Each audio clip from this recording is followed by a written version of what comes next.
Okay, everybody, we're live. How's everybody doing? Blue Healer 260. Grumpy's up here with us. Michael 58 and Queen of the North. Everybody bow to Queen of the North. No. The court jester does not bow to anybody. How is everybody doing this evening? Hi, Lori. I better get my phone turned down. I'm laughing at myself. Feedback. All right, I want Gil to advertise his get together for this summer real quick. All right, so the South Idaho and neighbors get together. Basically, we're setting up in South Idaho, but anybody like right across, we're over near Boise, so anybody across the border in eastern Oregon or south in northern Nevada or northern Utah or all surrounding us here are welcome to it. It's for homesteaders, preppers, and YouTube creators. It's the first one we're going to be doing down there, and it's going to be on a Saturday. We're trying to do it on the 20th. Butch of Sand Hollow Homestead is heading over to talk to the city of Mountain Home tomorrow. There's a couple other parks we were looking at besides the one I showed before, and so we're trying to work it out. But if everything's already, looks like the one we were going to get got snagged out from under us. But there's another pavilion on there, and he's going to check the size of that pavilion out to see if it's big enough. And there's another park we spotted, a Legacy Park, that he's going to go over and check that out and get see if the city of we can get whatever it is big enough for us. If not, we may push it back 2 weeks or 3 weeks rather, to the 11th of July, because we don't want to do it on the 4th of July. And stuff there. Why not? You afraid somebody going to elderly shoot their finger off? Hey, both talking. What was that, Will? They got motels for elderly folks. There are motels there. There are 4 motels. In fact, where we're having the breakfast on Saturday morning at AJ's restaurant is sitting between the Best Western and the Mountain Home Inn. So, I mean, literally, that's what's on either side of the restaurant. And there's also some RV parks up there as well. And so, why not? Because everyone else is going to be so busy doing other stuff. No, you're just afraid you're going to shoot a firework off in your hand and everybody's going to laugh at you. Nah, I set out the special metal mortar, set them out with the wire running off to it 50 feet away, and go. Just like the big time, and send it up here in my field out back. As half the town gathers around, and goes, ooh, pretty. Smurfit did it. Hello, Smurfit. And but anyways, yeah. So we're looking. I will know more by Wednesday. I'll probably put another update video out Wednesday. Between just in time prepping and Dave's one at 9 o'clock Eastern time. So, but yeah, that's what's coming up. We're trying to do some really cool stuff for all the YouTube creators and homesteaders around in the area. Get everybody together. Get the community going together and working together. So that's what that's all about. Sort of like a good hunting party. Yeah, so if you guys have any questions, go to Gil, which is down there below me. Down the lower left. And leave a question on his channel. Mm-hmm. Yeah. So we had some folks wander in. Looks like Kyle made it in. How you doing, Kyle? Also, Brandon's Outdoor. Yeah, also Smurfit did it. Old man, how you doing, my friend? Shooting with Uncle Dan. Hey, buddy. Hey, perfect name for tonight's topic. There we go. Shooting. There we go. Yep. And Brandon's Outdoor Adventures. Both are good for tonight's topic. Adventures, yep. Everybody that wants to shoot. Oh, Robert came in. Robert and Cindy Moore. Hey, speaking, I was going to mention. And Steve. And the big S word. Gil, you were in his stream this morning. You already know the equipment everybody has to wear when you go to your meeting. Yeah, No. You have your uniforms. I have my uniform. Like I I said in missed there, the mine is Monday. going to be What the did I miss? black fedora, the black trench coat with the red scarf. No, Who that knows doesn't what fit evil with- lurks in the hearts of democrats? That does not fit in with CT's plan. I'm the rogue operative. The rogue Rogue. operative. See, I'll be going behind the scene and feeding everybody the information for the big B. The Lugaboo. Yeah, that thing. I wasn't going to say it. I missed the morning show. What happened? Must have been a Oh. good one. Oh, That's okay. I missed about the first 3/4 of it. I was at the doctor. Corsair has come up with, along with the help of a few other YouTubers, have come up with a dress code, shall we say, for all YouTube creators. All right. You're not going to like it. No, you will not like it at all. What's the new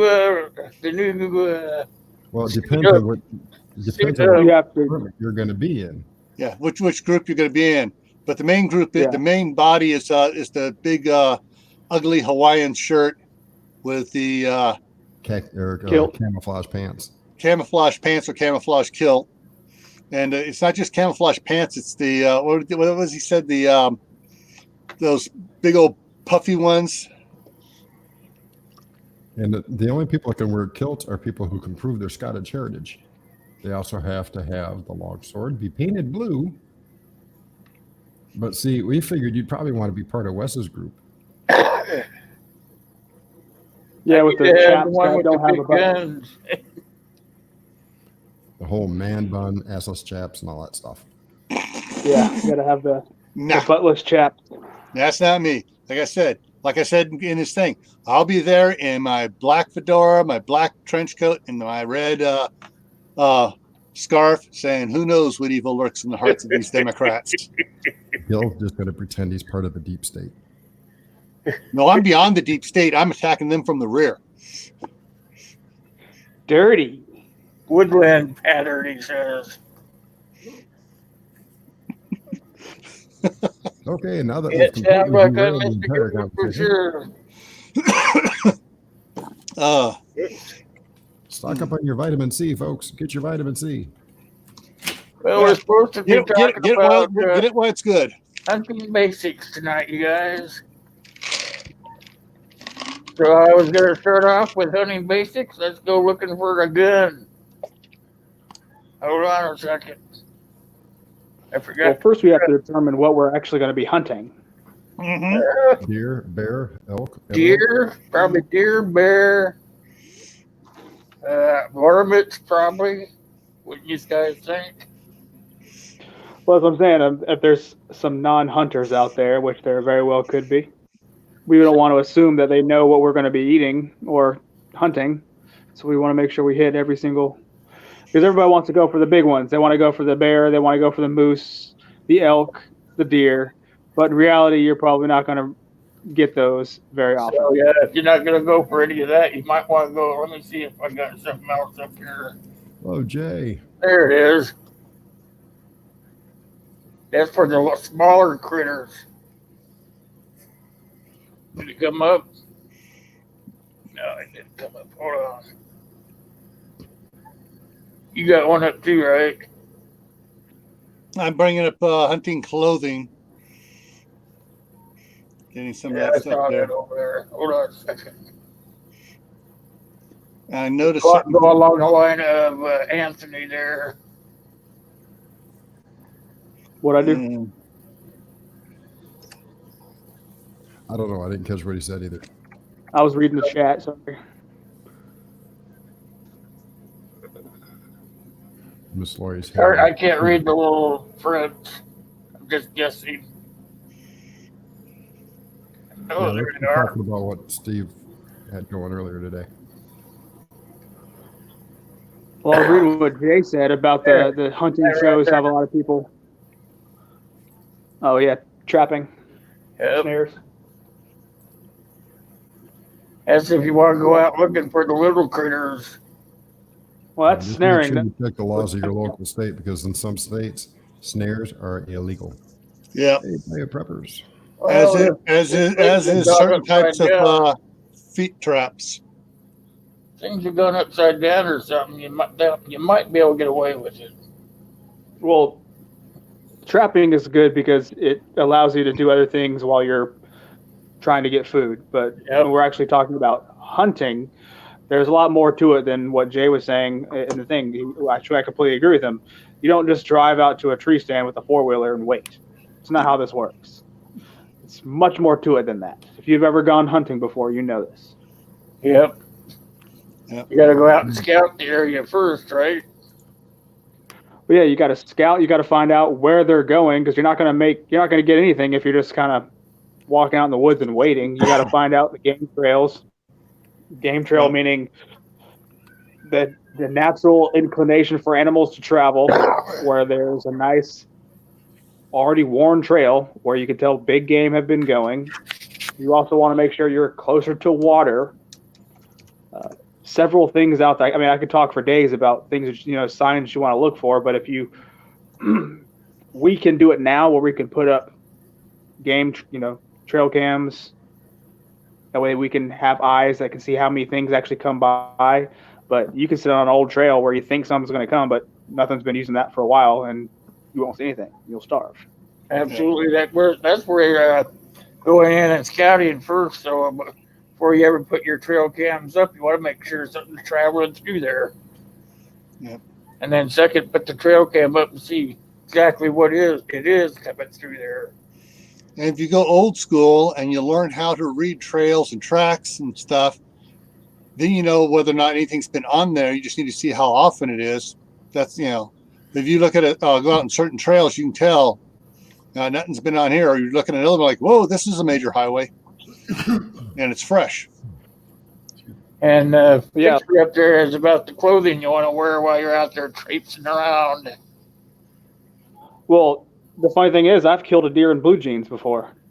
So it's not like you got to be hardcore, camoed out. It depends on how far you want to shoot.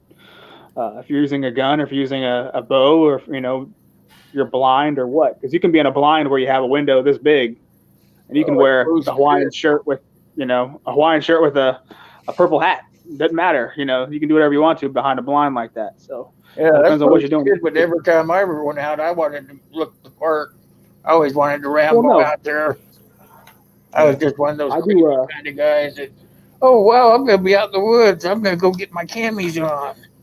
The thing is, though, a lot of places are still putting out the wrong type hat for people to be wearing. They put the hat where the hunter should be wearing these, the camouflage hat and stuff.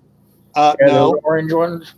Yeah, because the particular orange that is, that you should be wearing does not occur naturally in nature, and the animals they see black and white, and it just totally grays out and blends in as if it were a camo pattern to them. But hunters and stuff go, oh wait, that's not a deer, that's a person with an orange hat on.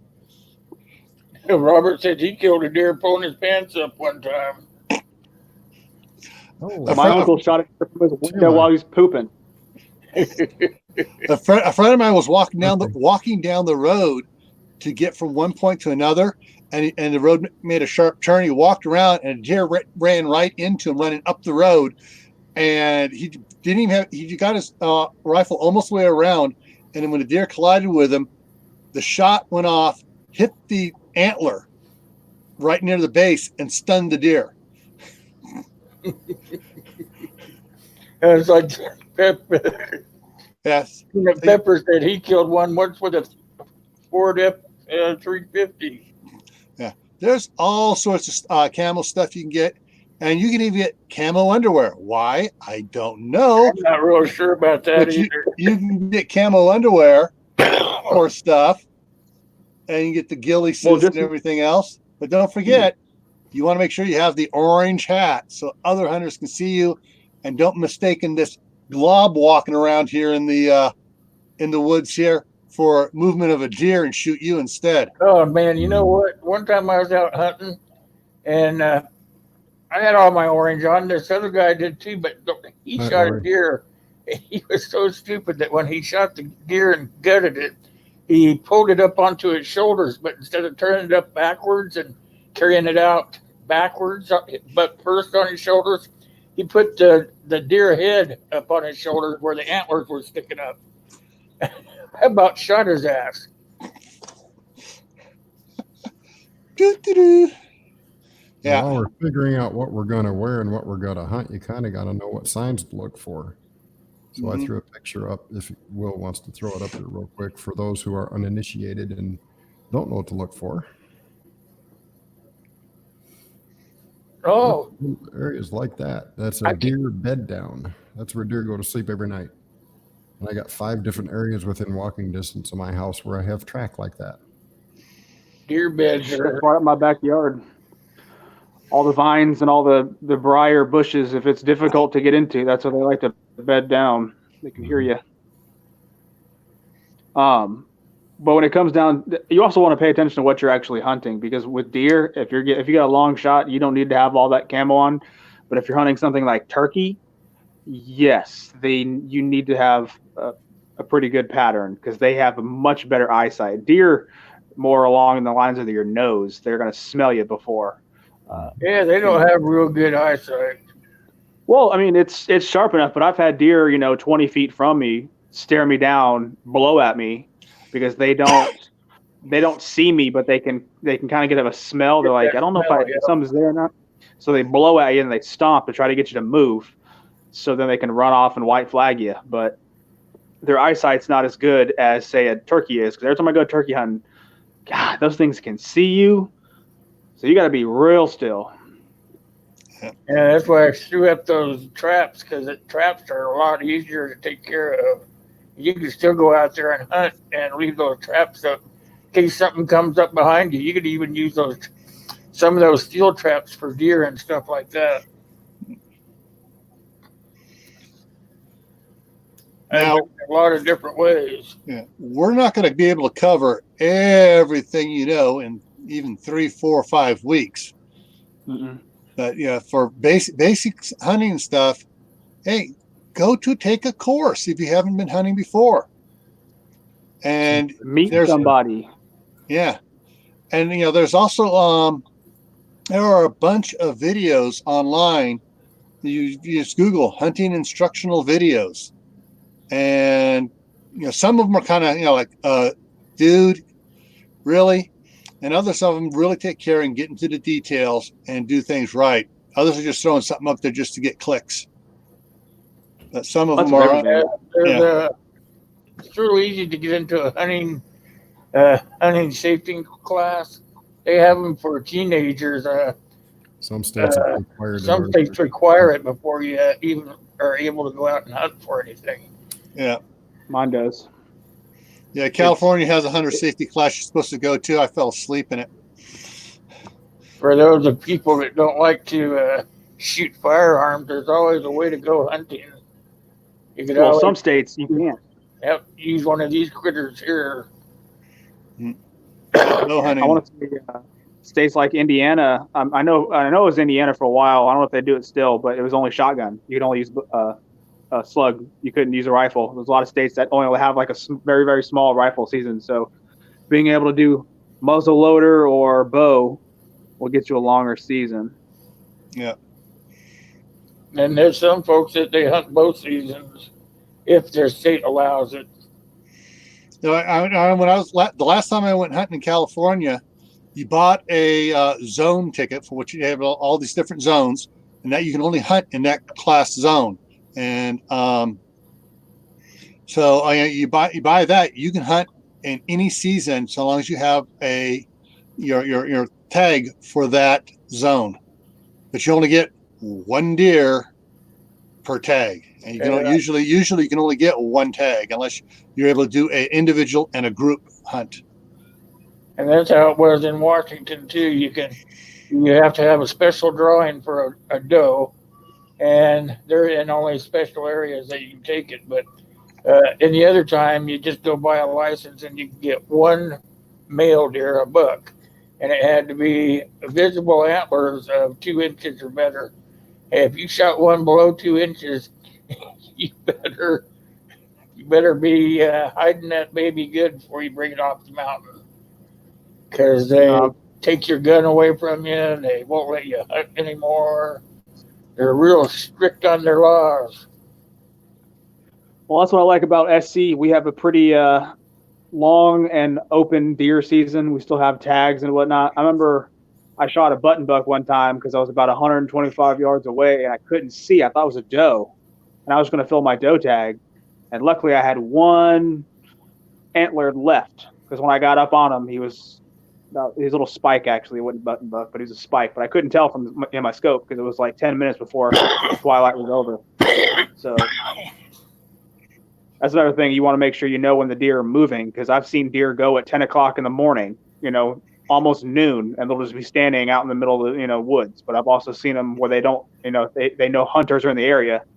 They won't even begin moving until 10 minutes before actual sundown. Yep.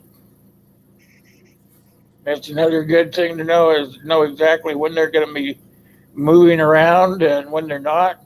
If there's a lot of traffic in your area, a lot of people out there hunting because they know there's deer where you're at, then you just wait until evening to do it. Sometimes just be out there when the sun comes up. There's a lot of things to knowing what you're doing when you're hunting.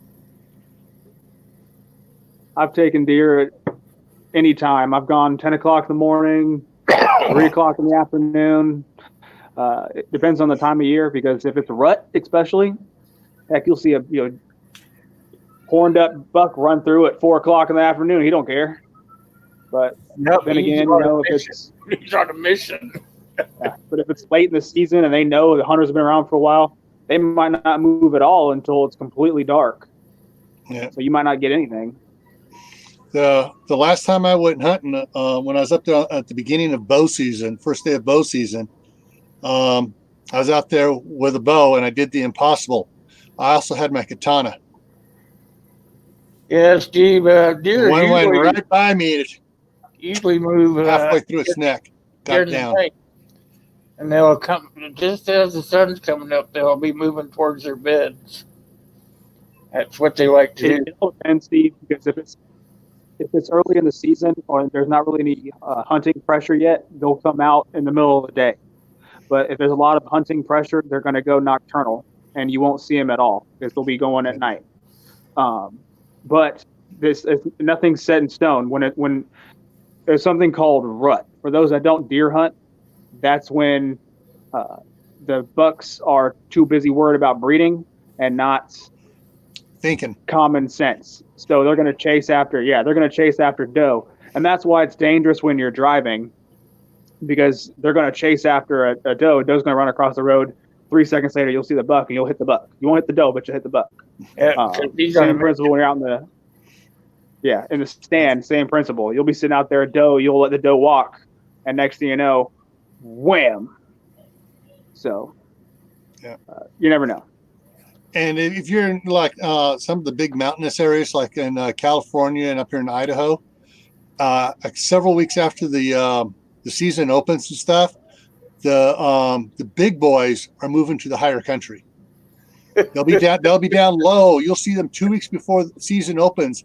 You're out there scouting beforehand. You'll see all these big bucks out there. The opening day of season, they've already moved up, a little bit higher up the elevation to get away, because they know when season opens up, and they just start taking off. Yeah, Texan, I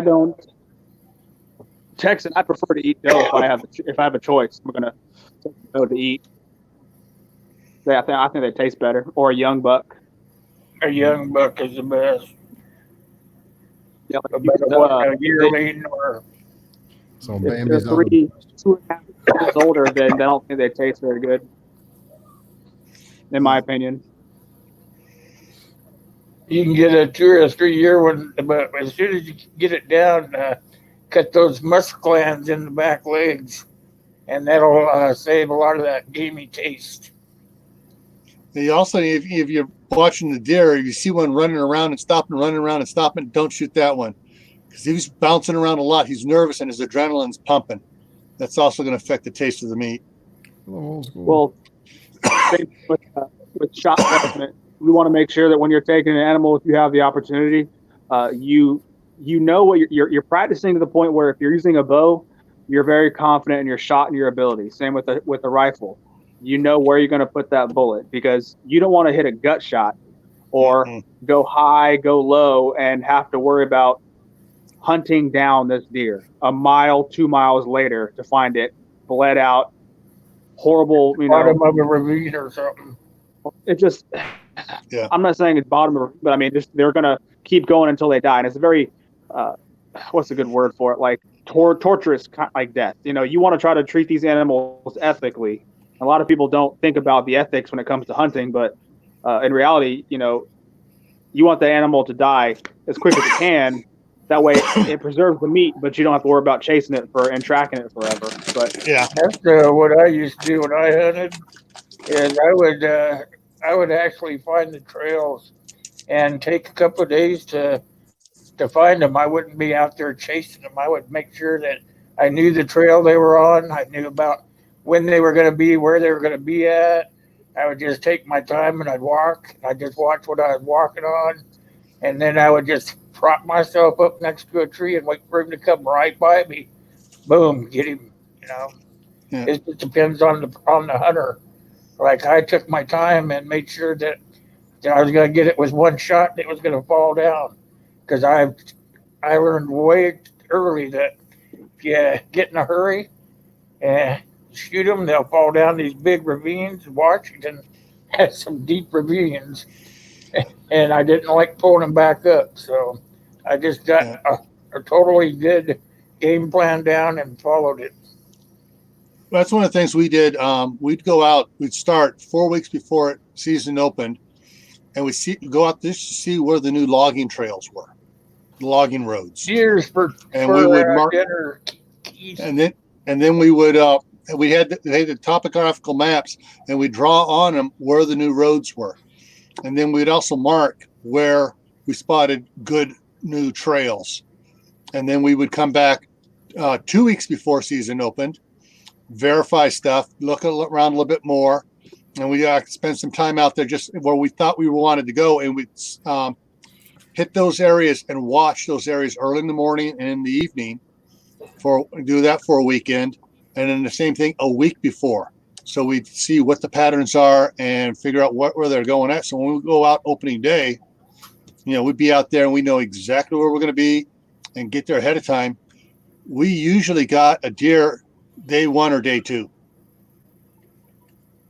That just reminded me of something I wanted to throw on here because a lot of people don't know, but when you're going to your stand or you're blind or whatever, you don't want to move during those times where deer move. So if, say the sun's coming up or sun's going down, that's the active time. And you don't want to be climbing in or climbing out of a stand during that time.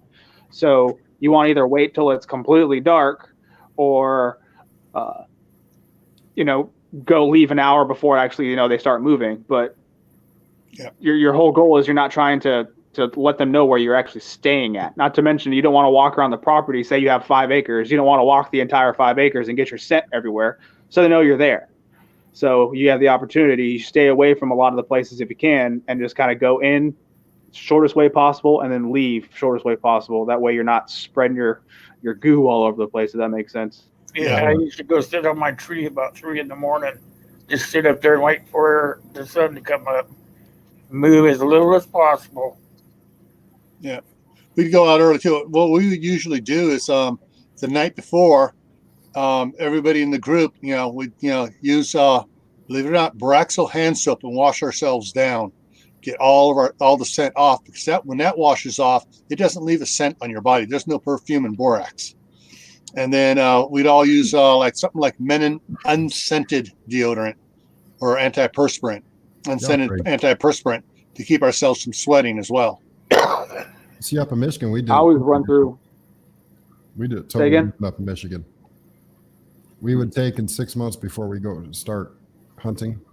We would take bottles and For those who are squeamish, turn your headphones off. We'd pee in a bottle. Then we'd take it up to the area where we're going to hunt, and we'd spray it around within, say, 150 yards, then 100 yards, and we'd keep layering it back toward where we'd sit. That way our scent was already there, and they had 6 months to get acclimated to our scent. So by the time we get there to hunt, they didn't smell us anyway. I'm not saying we didn't take a bath or anything, but they were already used to human scent in those areas. And if they did smell us, it usually didn't freak them out anywhere near as bad as if, it was an unfamiliar scent. Almost everybody I know up in Michigan still does it. Of course, our trainer says, don't spread your goo. Don't spread your goo. I don't.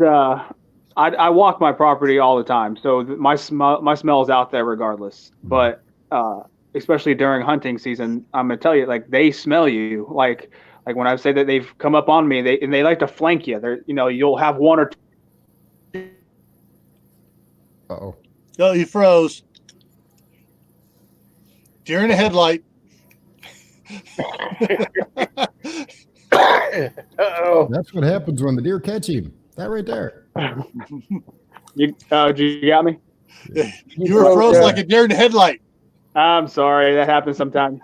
But no, like the deer will be in front of you, and then all of a sudden you'll have one that you're not paying attention to walk around behind you, and then next thing you know, you're getting blown at and stomped, and you don't know where it's coming from. You're like, oh crap, I got, they found me or whatever. They smell me, Okay, and then they'll so run off, and the rest will go.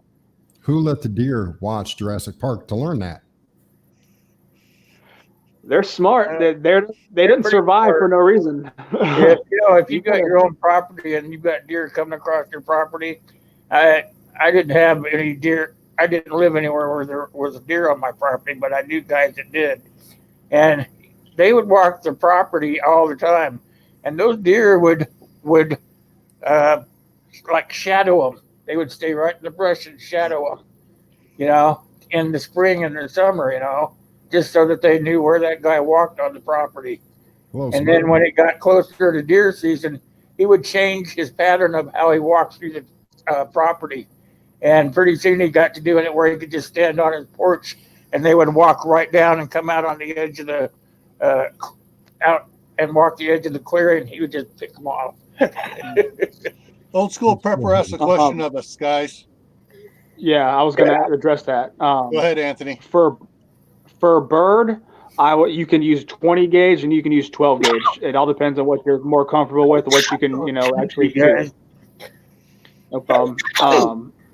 For deer, it all depends on what state you're in, because some states require a 30 caliber bullet, and others like mine, you can kind of use whatever you want to. Personally, I use a 30 caliber. I use a 300 blackout for up close, and a 308 for anything farther than 150 meters or 150 yards. 308 to get a rifle. Yeah.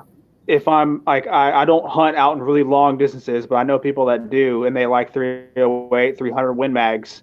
And when it comes down to moose and caribou, I don't have those, so I don't want to speak to it. I'm sure someone in the chat does have those, and they can answer that question. But for deer and black bear, for moose and elk, my dad used to use a 45-70.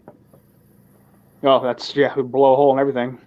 Well, that's why he usually went for the upper neck and just try to break the neck or whatever, or just that thing will take down everything in North America for sure.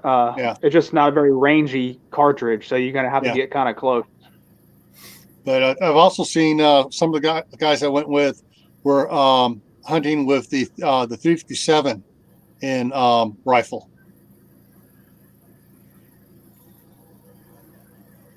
I always used the 7 mag. 7 mag. My sister used. I could hunt deer, elk, or bear, or whatever I wanted to with one gun. What caliber was that? 7 mag. Yeah, my sister used had a 7mm Mauser. A pair of those she and her husband used to have. That way I could just shoot anything. I didn't have to go out and buy a ton of guns. Now there are certain smaller calibers, like the 257 BNSW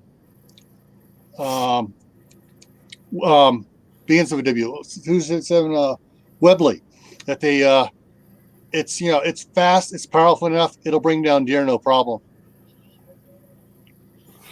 Well, one of the guys on my hunt club likes to use a 22 or 250, 250, and he does headshots. It's not my thing, but hey, this is what he likes to do, and I've seen him take one with it. So If you're good enough, he only go goes- for it, right?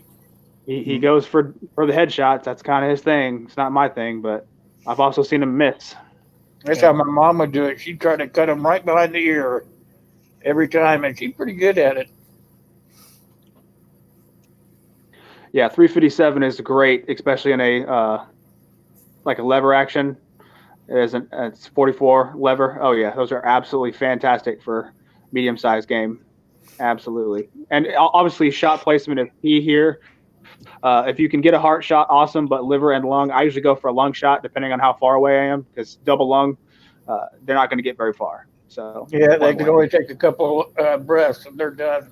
And again, Steve's going overboard with the super kill. He's going 50. for the 50 cal. 50 cal. He wants no meat left. He just wants to. He wants the Right. hooks and antlers. Yeah, my Well, mom that's- used 243. Perfect ladies gun. That's the thing. A lot of people depends on how much meat you want to eat and where you're going to shoot. People do headshots. They want to preserve the meat. One of my really good friends uses a 270. It's got a lot of punch and it's not a very big caliber, but it takes down deer just fine. Yeah, it because reaches preserves out a lot there. of meat. It reaches Yeah. out there, you know. Preserves the meat. I use a 30 caliber just because that's what I like to. I want to make sure that when I hit it, I'm not tracking for a quarter mile or whatever. It's usually down in 25 meters. So if that, The very first, sometimes it'll take 2 steps. very first deer gun I ever had was a 30-30 lever action. It 30-30. It put them down. Mm-hmm. You had to get close enough, but it would put them down. Yeah, that's what That's what I'm saving up to get the that 257 Weatherby Magnum, because it'll fire out there at 3,800 feet per second with a 90 grain bullet, and it's almost that is one of the flattest shooting rounds out there. Yeah, Uncle Dan shoots with a 7.62 by 39. That's an AK-47 round, 30 cal. Yep. Fantastic. If it's before 175, I mean that thing's gonna take everything down. As I use a 300 blackout, it's almost the exact same thing, just different cartridge shape. A little less Yeah, powder. Jay's out there with the remarks again. Go big or go home. 757 for Tyrannosaurus. 575. 575. But I mean, you can use a 12 gauge, obviously buckshot if you want to pick out buckshot from your deer. You can also use a slug if all you have is a 12 gauge. Is why it's so versatile. I don't want to just sit there and. You can absolutely use a 12 gauge, and you're gonna have to get closer to it. And obviously, if you're going to go with a slug, you're going to want a rifled slug barrel, so you can be somewhat accurate with it. And when it You comes would down have to be pretty bow, close. yeah, well, yeah, 50 meters usually. But if you can get better at it, by all means. But like say you want to do a bow, you want to make sure that you're practicing with the grain meaning the weight of the tip you're going to use. Don't be that person that's sitting there with your grain and hunting with a 125 broadhead. It's not going to work. Your arrow's going to fly completely rogue what you really plan on. So practice with what you're going to hunt with. Then if you're not going to use a gun, you can always go to the crossbow. You're the crossbow guy, Grumpy. You tell them about the crossbows. Yeah. The comment that's up there right now, real quick, was a response to Corsair saying, I do all my hunting at the grocery store. Crossbows are not Yeah, the easy yeah. things to get into. Yeah. If you want something that's going to take down animals reliably, damn, words are hard. Anywho, you're going to spend a few bucks. Now that one that I've got is okay, and if the deer's close enough, it'll take one down. That's the Cobra R9 or the Cold Steel Cheap Shot. It's the exact same crossbow. That's strong enough, it's light enough, and small enough one person can use it with no difficulties. Even a disabled person can use it. When you go further range, you need a high-powered crossbow with about a 250 draw or better. And those require cranks. And those start getting into the hundreds of dollars. Yeah. And if you want really, really, really good stuff, you're going to spend a few thousand. But you're guaranteed to take down whatever you hit. Yeah. But you need to practice with, just like any weapon you use, you need to practice with it. You want to know where that shot's going to go, point blank. And those are all cheap ones. Those are all cheap ones. The range thing, especially, I don't know how many of those out there actually hunt with a bow. I do. I have. A lot of times you're going to want to be up in a stand because with a bow, I won't take a shot really past 30 yards because I don't ethically think I can do it unless I have the absolute most miracle shot, because all it takes is them to take a step and you're screwed. But when I'm shooting with a bow, I want to be up because that way they don't smell you, because obviously once they get close enough. Yeah, he's deer in the headlight again. Uh-oh. Yeah. Hey, Will. Yeah. Can you put mine up there for a second? Yeah. Just a second. I'm trying to find that $2,000 one. I saw $1,400, $1,400 go by on the first page. Yeah, you're not going to find it because it's not listed on Amazon.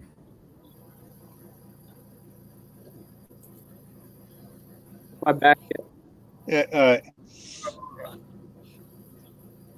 That's mine. Must be this one. It's the one just next to my face. All right, this one right here.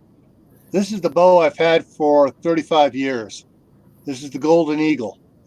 And I actually have gotten 2 deer that were within 10 yards of me because I was out there 2 hours before sunup, and I was, up against the tree with the lineup of the path coming down, and they just came right. I was there when they started coming. I'd be sitting there just waiting, and they come down and just right in the chest. I was waiting for it to walk right up to you then, huh? Yeah. Okay. And that's the same spot I got one year with my katana. So how much of a pull does that have on it? 65 pound is what it's set to. Okay. Go ahead and throw mine up. You want that nice expensive crossbow? Here you go. Yeah, let's see that nice one. That one, yeah. Oh, 450 feet per second. That would be put something down. Yeah. and you had those the right type of tips on it. Yeah, it ain't walking very far. Yeah, the bolts would have to be titanium.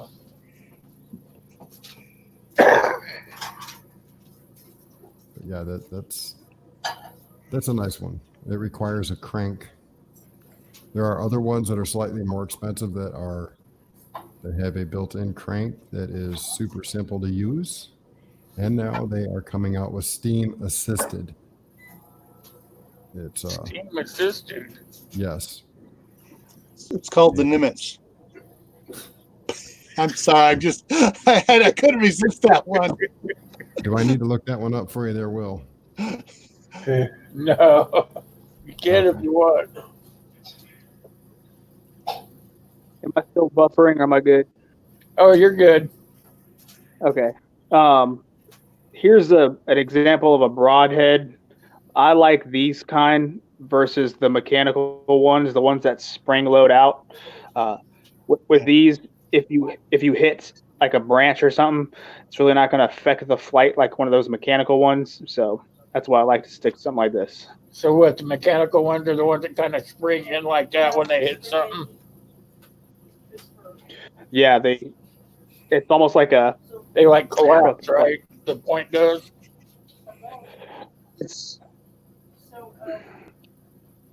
I don't like using them because it's just they can break. But yes, they are supposed to spring out, so it's less likely to come out or go through. You're not going to get a blow through like you would with the broadhead. But Where after the it arrow gets goes in, then the completely through, arrow opens back up, right? kind of depends on what kind you get. You got another one up for me to press up there? Not yet. I'm trying to find it. I keep seeing stuff flying by down there. Yeah, I'm looking. I'm trying to find the good heads I had up here. Section not says in they have CO2. It's just cockers.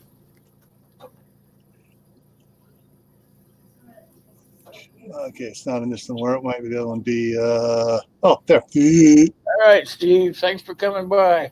All right, take it easy, Steve. Keep your head down. Later, dude.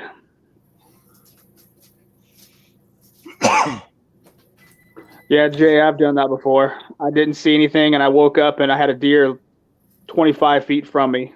Like, what's up, man? Morning. I had that happen Same when I was thing. with the rifle. I fell asleep leaning up against the tree. All right, there you go. I get my climber stand, and the thing's so comfortable, I'll like pass out or I'll be on my cell phone. I'll look up, and it's like, oh, look, there's a deer right there. That's the cold steel buzz saw. Jesus. Yeah. I'd tear it up inside by the time you got it in. Well, How the heck you get it out? there's another one which I'm trying to find, which actually has a couple loops on it, so it actually cuts 3 channels going in, so it bleeds out really fast. Trust me, that hits. That's got 6 cutting points. I have some of those in the house. Yeah. Well, that's the whole point, right? That's whenever you use something like that, you're trying to cause as much tissue damage as you can. That way, it's going to bleed, and either you got a really good blood trail to follow, or Puts it down. that's it. Yeah. Okay. So, but yeah, that's one. I mean, that's just big game. We got to talk about smaller stuff, the ones that you're probably going to be coming more across Wabbits. in everyday life, like rabbits, squirrel, bird. That's what You I know. said. You either want to use that's what I was thinking about showing you those other smaller crossbows, because those would be good for smaller game. Okay, I found it. Well, they make a little 3-pronged. I got it up in the safe, but it's like a little 3-pronged head that like comes out like this, and for smaller game where it doesn't like over penetrate, but it's like blunt force death. So you can use those all day if you're really good at a bow. You can hit a rabbit.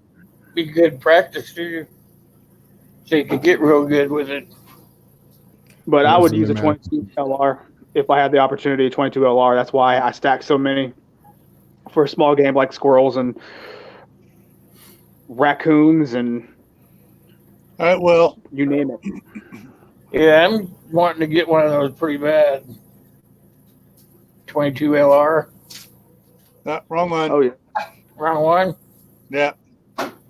You want the one that's next to me? That's to my right. Nope. That's the one that Yeah, that's the pneumatic assist. Yeah, I'll smack you. The one to your right. There's not one to your right. To my right. to my right. Should be down below there, right next to me. Hold on. Yeah. This is probably the best small game rifle shotgun combination. 22 over 410. You have your choice of what you want to fire at. You can sleeve it. It's got You a cannot. sleeve that comes in and out of it. No. It's got a No. 22 on the top and a 410 on the bottom. Yeah, it's an Double over barrel there. under 22 over 410 under. Oh, okay. And you have a little thing you just on the back. You flip the thing to whether it's going to shoot the top or it's going to shoot the bottom. And that way, if you see a little squirrel, you use the 22. If you got a pheasant coming out, you can use the 410. Oh, if you're Yeah, breaking- I'm a huge fan of 22 for.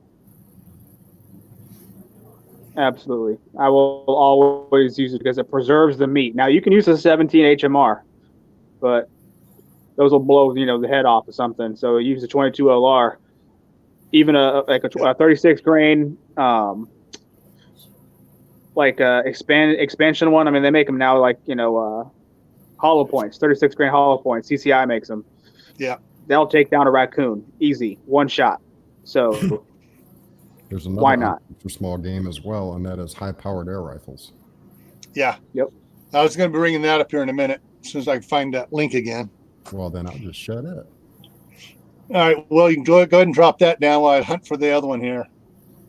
Yeah, pellets will definitely take down small game as well. I've killed rabbits with pellet guns before as a kid. It's not that one. Where to go? Hey, D-Board. Yeah. While you're looking for that, I'll throw this back up here. Yeah. Different hunting rifles. Might be able to find the 22 LR in there. I've never actually shot a 22 Magnum before. I don't really know the difference between a 22 Magnum and a 22 LR. Like the one thing I've got a gap in knowledge about. Man, what happened to it? Rifles. 22 rifles are pretty nice and they got a scope on them. I used to use those for squirrel. I'm going to have to look a different way here.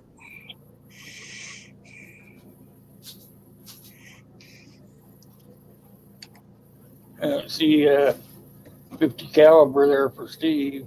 Oh, maybe that's one right there.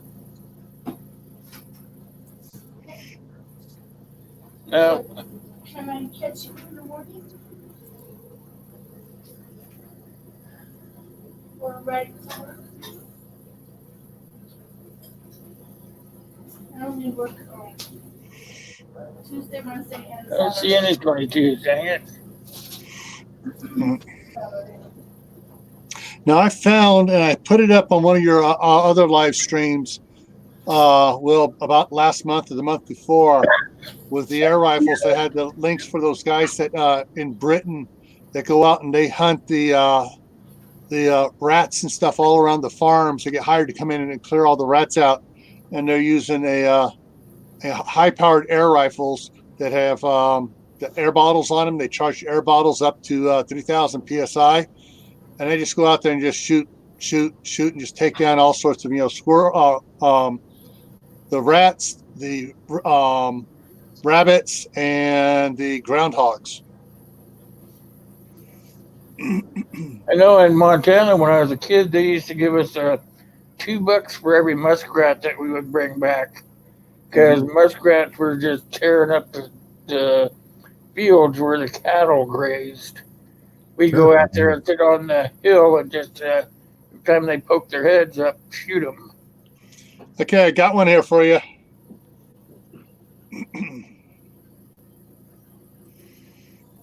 This is the company's called Air Force. This is the Texan. The 45 caliber version projects at over 1,000 feet per second, which is faster than your 911 pistol. And it comes in 257, 308, 357, and 45 caliber. Wow. That'd be a nice That's what making them 50 cal and by the- other companies. And the tank, you fill the tank up here on the back at 3,000 psi.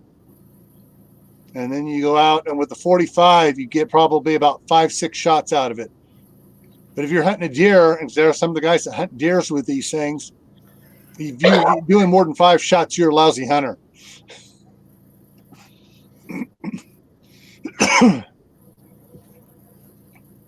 I'm about Yeah. to shoot my cat. Yeah, energy up to 500 foot-pounds, depending on the pellet weight. Wow. Barrel's 38 inches long. The barrel is 34 inches long. Overall length is 48 inches. The weight is 8 pounds.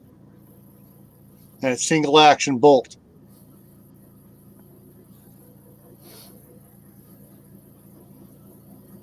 So, and there are your prices. Prices gone up. 2 months ago, it was $1,058.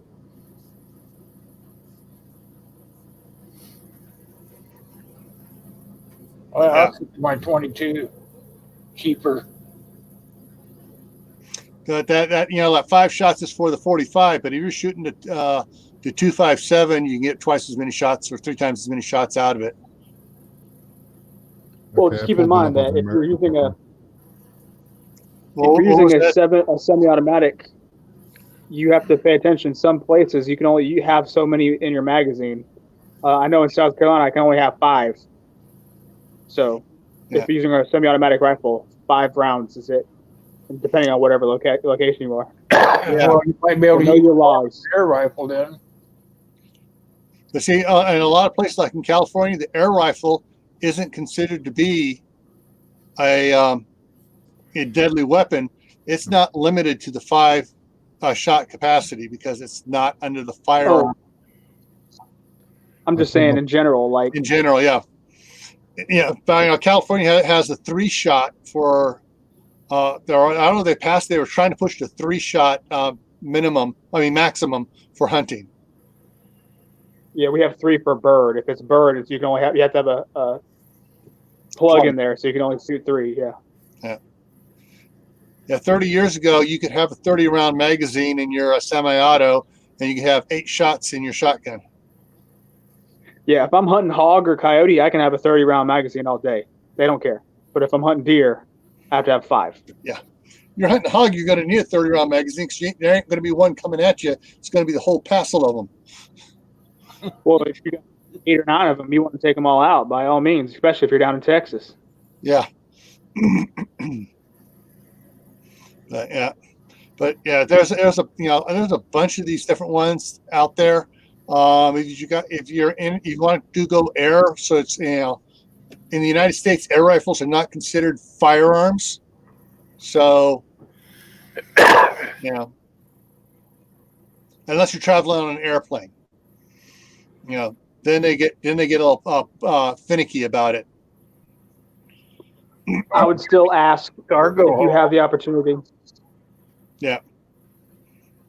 When you go get your license renewed, just ask Mhm. if you're planning on using it. You never know if they're going to try to put you in because people might use that as like a primitive weapon or whatever, and depending on your locality, that might not fly. If that was $1,000 for an air rifle, I think I'd stick with lead. Well, put it this way, Will. You can get they come with pump systems for these things where you can pump it up. It's a 3-stage pump. Yeah. Pump, so you can pump up your tank, so you don't have to go to a scuba shop to get it filled up. All you're paying for is just the lead bullet, and you go up to the target range, and you're shooting like a 45-70 slug is like $2.50 a shot. Yeah. Versus, whatever it is just for the slug itself, like pennies. Yeah. How long is it going to be before you saved up enough money to buy this puppy? Not very long. Not very long. Yeah. I pulled up a study from an American website. That way you don't have to worry about the British one. Big bore air guns. They have some of the best in the U.S. Yeah. T-Bor says they're a pain in the arse. Mm-hmm. Okay, go ahead and take that one down and put. You had one to go up, right, Dave? Yeah, the one from the U.S. company. Yeah. Well, the Air Force is U.S., but some of the other ones, yeah. But yeah. Oh, I'm in love. Are those pellet guns too? Those are all air rifles. All air rifles, huh?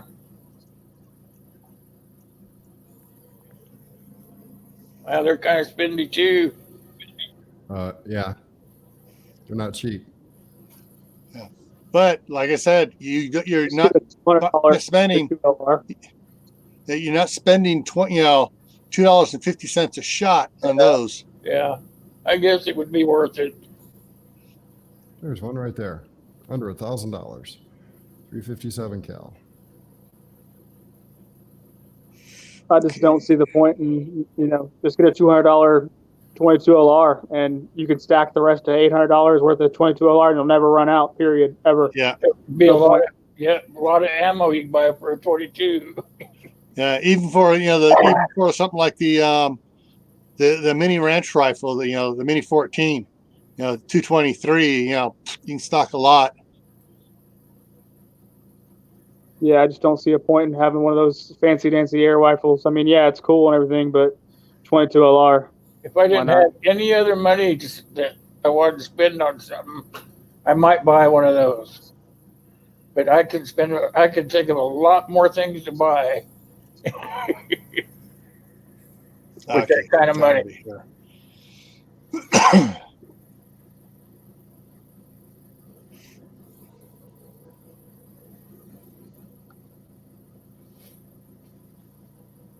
So we got all those weapons covered and the traps. What else you guys want to know? Well, actually, you want to put up what I have up there right now for them? No. Like I said, we can't cover everything, but there are a lot of good instructional videos out here on YouTube that that gives you a lot of instructions on hunting. So, check some of them out. Another thing I would say to get to and get good at it are maps. Oh yeah, Hunting map map. reading. Hunting maps of Yeah. where you can hunt in your area, because some areas are not you're not allowed to hunt in.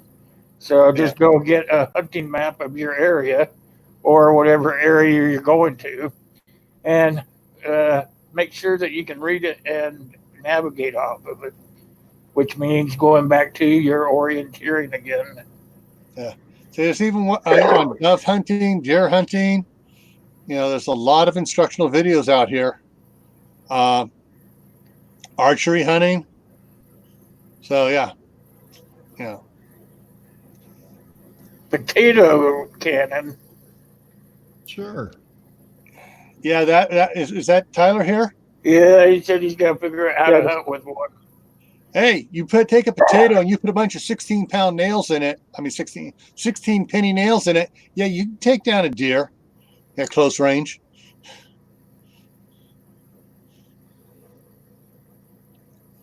But yeah, there's something I said. There's a lot of different instructional videos here. Good night, Texan. I didn't see you leaving. Thanks for coming by. Yeah, we can always save the meat on the bone for the next stream, next one. There's plenty more we can talk about. Yeah. Oh, yeah.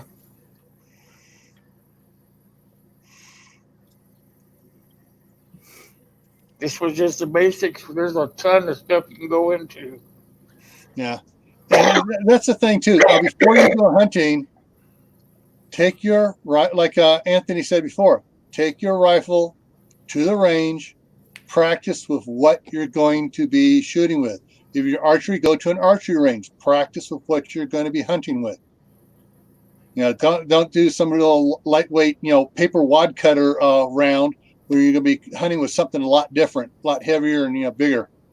Yeah, and scout the area that you're planning to hunt. Yeah. Don't just say, I'm going to go out in this area and hunt. Go out there and walk around it. Yeah. See where the trails are and where they go and how you can weave around them to figure out where the animals are that you're hunting. One of the things that I used to use back in the day was I got the USGS topographical survey maps where they had all the delineations, and they come in different, having a brain fart here. Elevations. Not elevations, but the area they cover, the quadrangles.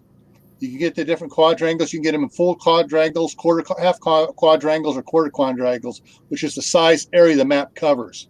So if you want more detailed, you get a quarter quadrangle map. So it's more, it opens up to about 2 foot by 3 foot, but it is really, you see a lot of good stuff on there. Showed the elevations, so it was like 100, 200, 300, 400, so you could see where the mountains were and stuff.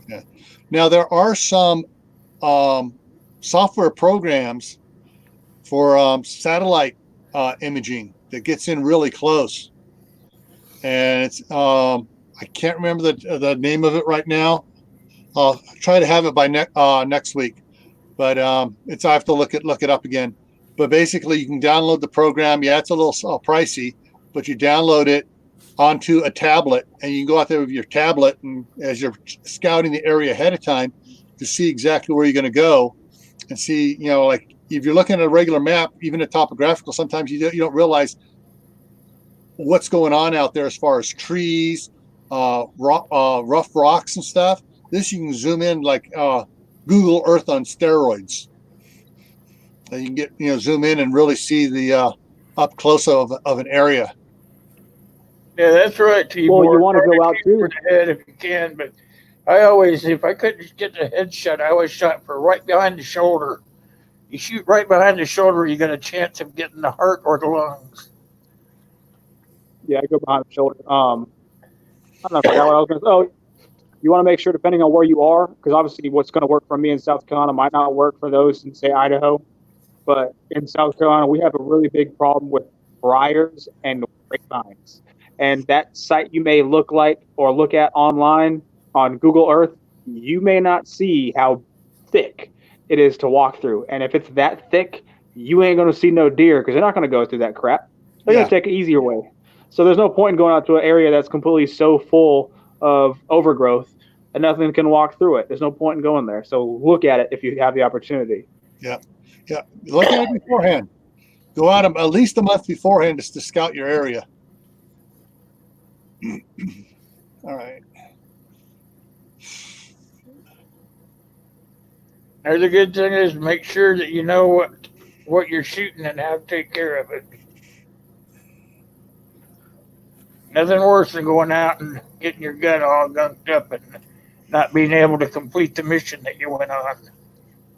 Or going out and seeing the fact that somebody just took the head off on one and left the rest of it sitting in the field. Yep. I see that on roadkill and it pisses me off.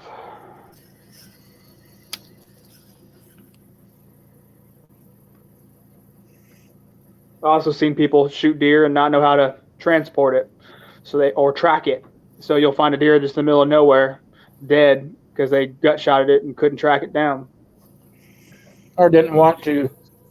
Well, you got to figure there's a lot of people out there that don't know how to track, or people out there that just take a shot and they don't care. It's more of a sport to them.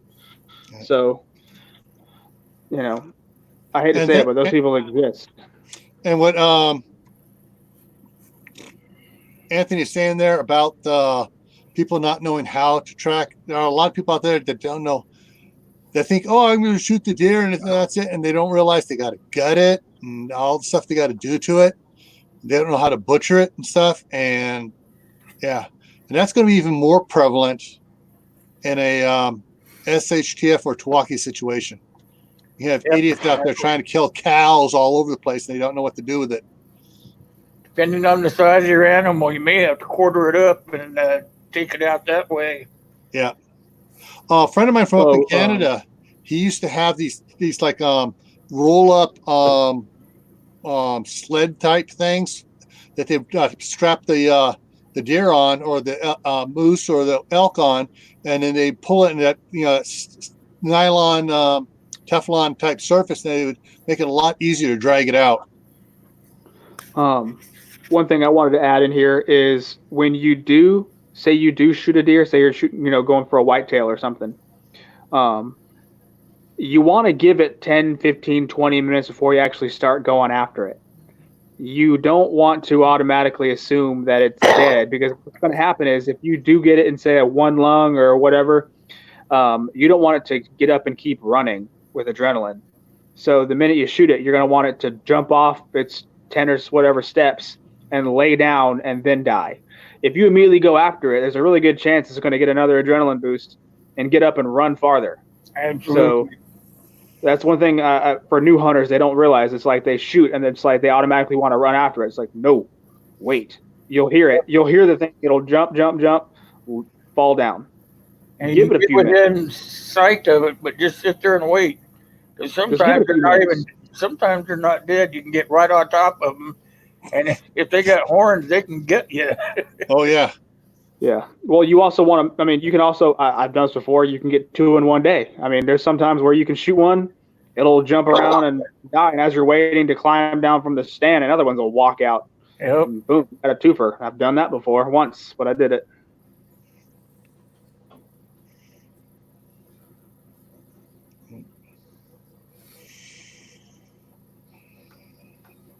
Crickets. That's kind of sad. Yeah, I'm Blue just healer. trying to find something. Yeah, Bass Pro Shop did ruin hunting because there's a lot of city folk that come out here, and then they get a membership because they got all the money. So they get a membership at a hunt club. They run out in their 4-wheeler, ride out to a stand, jump in a stand, and think they know what shoot they're their doing. hunting buddy. Yeah. Yeah, remember the vice president getting shot by a member of the cabinet? Well, I think he shot a member of the cabinet, a senator or whatever. Yeah. Mm-hmm. But yeah, You don't know what you're doing? Go learn first. All them wannabe hunters. Yep. they exist, unfortunately, and you'll see them if you go on WMA land, wildlife management land, instead of private property.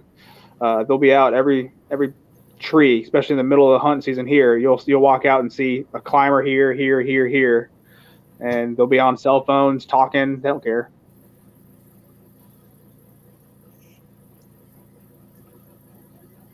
And one deer jumps out and 45 shots are fired. And not a single one of them hit the poor deer.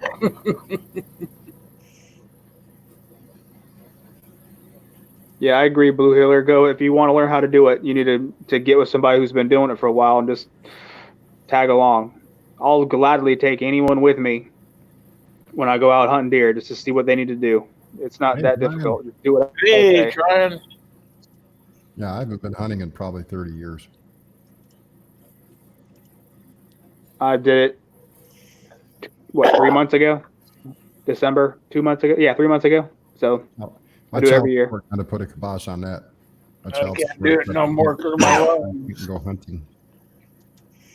Yeah, this is just what I have up here right now is USGS version of the maps and stuff. But watch what I can do. See if I can zoom over here, South Carolina. Let's see if I can find Anthony's house. No, I'm not going to do that, Anthony. Sorry. But look at the area. You can zoom in on neighborhoods. And this is this is a free one, so it doesn't go in very good. The good ones will go in where this little block area here fills up the entire screen. But you can. I have one of those. Yeah. I have that actually laminated so I can find my way home in my get home bag. Yeah. And so this is the USGS maps. There's a lot of them out there too, and they're free. You look them up online, just run a copy off. Zoom in on it, lock in the section you want, and hit the print button. Yeah, Blue Healer, we don't get snow on the ground, so we actually have to learn how to track. You have to pay attention to the blood trail. That's why you want to use a caliber that's going to leave one, or get a good enough grain arrowhead to where you're going to get a blood trail. Because if you don't, they also one of my friends uses a thermal scope. That way he can see the residual body heat through the woods, through the trees. So if you got the money for that, it's a good way to do it too. That'd be cool. Yeah. And if you absolutely have to, you can always wait until the next morning. Especially if it's cold at night, cold enough, you can run out there first thing in the morning and track it during the daylight. I don't advise it, but if need be, if something, you shoot and all of a sudden a snowstorm, I'll say snowstorm, but something happens where coming in, trying to appreciate it.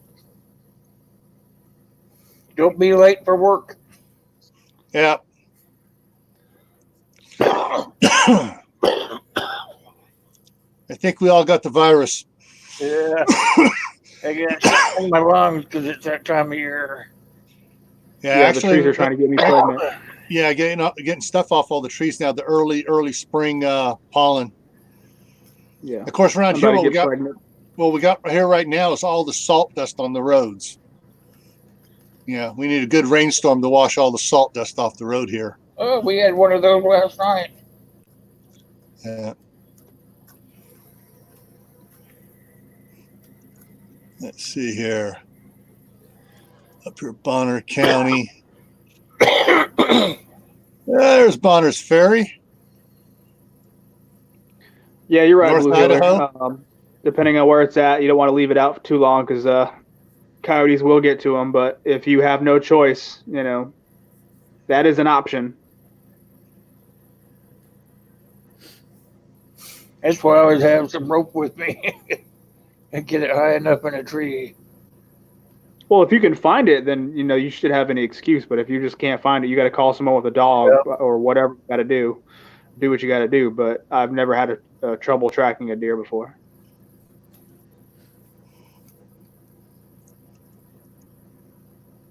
It's boring sometimes, but you just keep on keeping on. Yeah, if a certain channel were in here right now, he'd be getting very nervous seeing me zoom in on Priest River. A little north out of Priest River, and somewhere out here is a couple of homesteads. Yeah. I'm telling. But I don't know exactly where he's at, so I can't zoom in. I can't point him out. I'm just saying, you can zoom on areas out here, like up here. I ain't trying. You can check, see you got your topographical lines here and stuff. Works really good. You can see where it's steeper, where it's a little bit flatter here and steeper in here in this saddle right here between the two peaks. So yeah, learning to use a topographical map, you can tell like this is a peak here, this is a peak down here, and this is the valley in between the two peaks. And then here's another valley in between the two peaks over here. And here's where the river or the road's going down, following the creek down there. Yeah. All right, y'all. It's almost 11 here. I gotta get out. Elevation I gotta- on them. Yeah. So Have a good Y'all night. later. I got out here. let me go pull back one page. Go. Okay. It went a lot. Okay. So if I take that back there. Okay, so this is the I'm going to throw this link in here if anybody wants to play around with this here. Well, maybe. Crack it out. Yeah, let me try here. Nope, can't put it there. I didn't bring one up. Give me a second here. I didn't open up the actual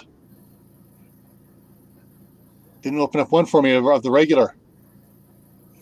Give me a second here to open it up. There we go.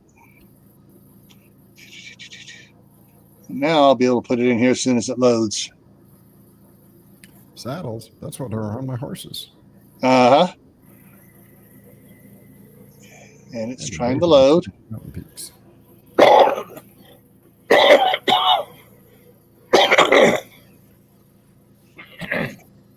Come on.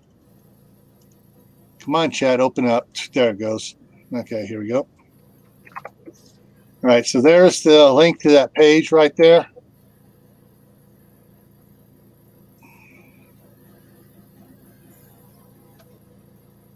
So, yeah. So, anybody wants, you can just go in there, play around. But I know you can actually order from the USGS hard copies of the quadrangles. If there's a particular you want to do, you go out there, you can write on the map, because I know in California, they're all, and Oregon, they're always with the logging roads. Things are changing. They're putting in new logging roads. They're dressing out the old ones, and things change, every couple of years. And so, if you need to go out to an area, you need to check it out beforehand, and you figure out where you're at. Take your hiking GPS and use your set up waypoints and stuff on it, and mark stuff on the map. And then once you get the map all marked up properly to show what's actually out there, get some clear contact paper on it, put it over it, and that way, if you're out there at any other time and it starts raining, your map stays safe and all your work isn't lost.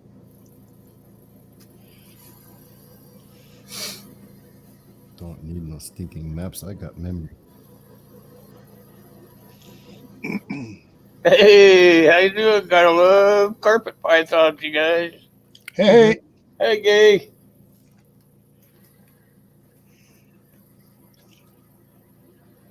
Hey, Broussard. hey, Brett, how's it going?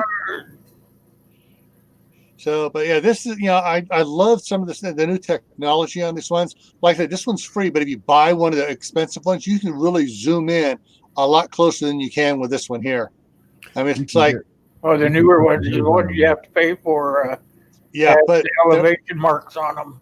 rather than being on like this, you can actually go ahead and download the entire US onto a tablet. And the program is able to zoom in, and you can be offline and still be using it and zoom in and do everything. So you have everything on there. So when you're out there where there's no signal, you can still use the map to zoom in on whatever it is you want to zoom in on. Time to re-up your cough drop there, Gil. You're getting a little hoarse. Yeah.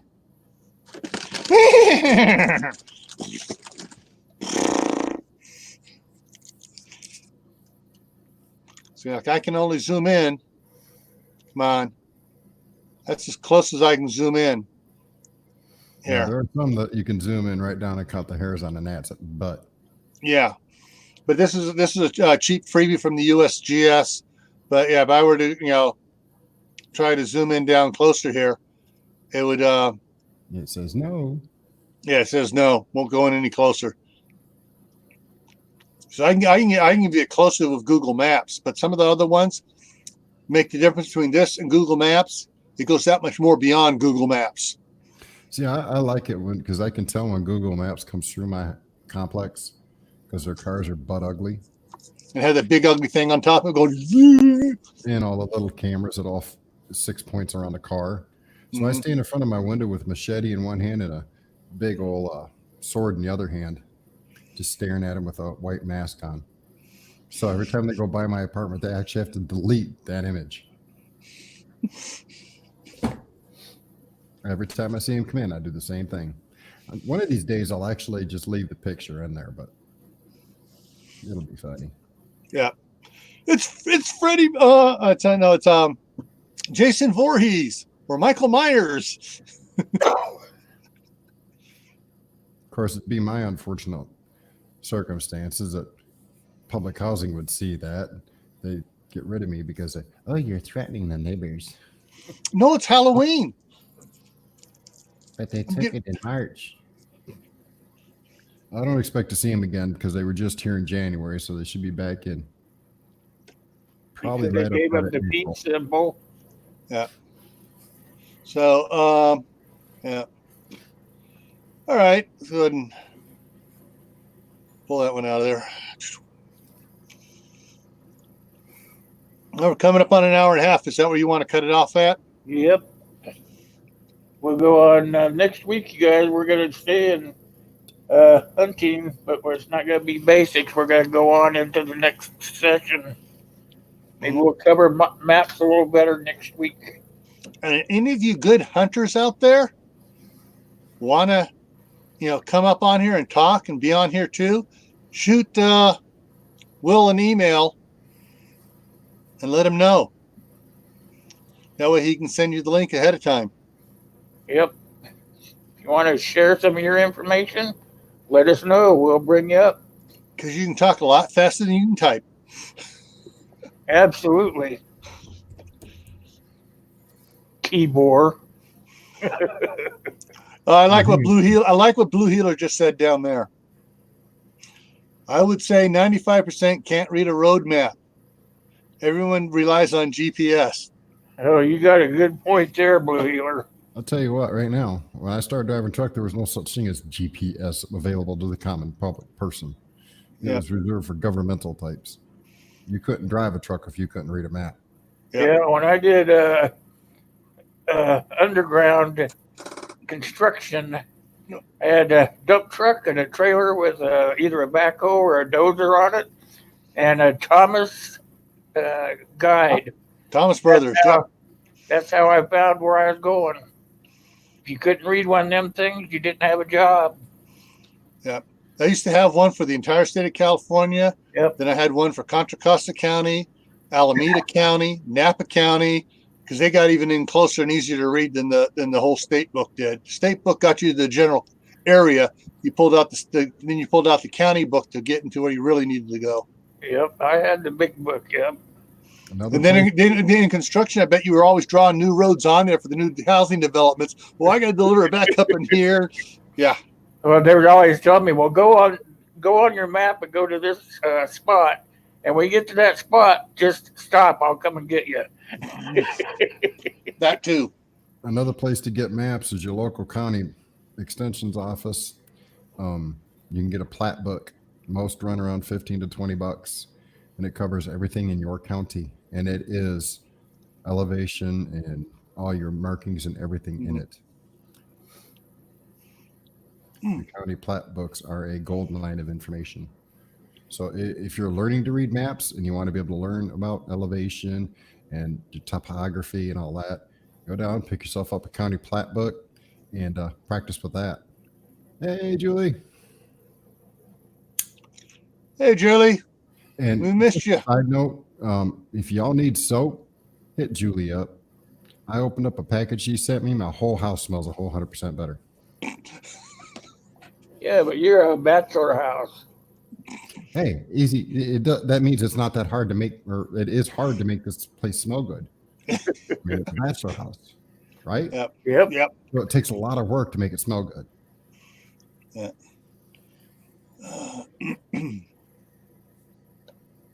Which So reminds me, soap, I went to a Walmart today and Sam's Club, and they were both. I mean, Walmart, the hand soaps, most of the bar hand soaps were gone.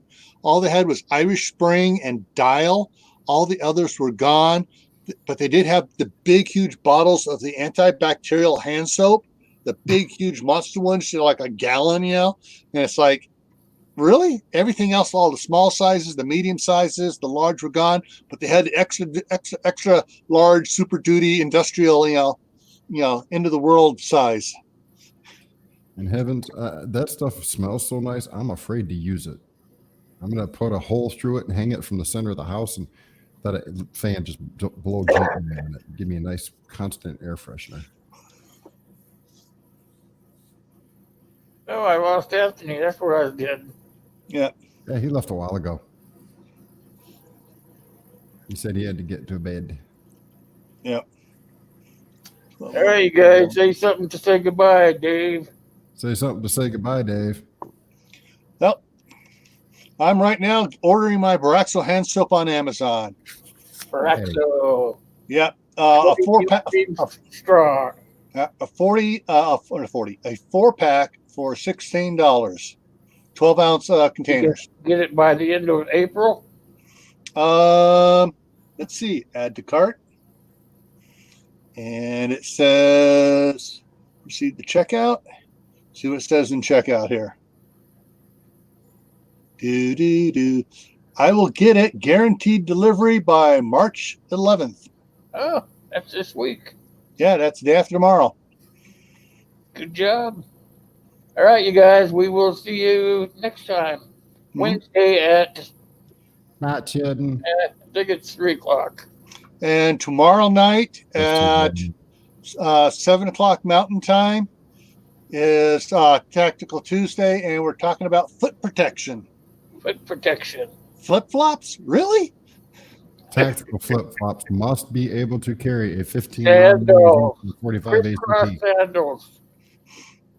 Night, everybody. Night.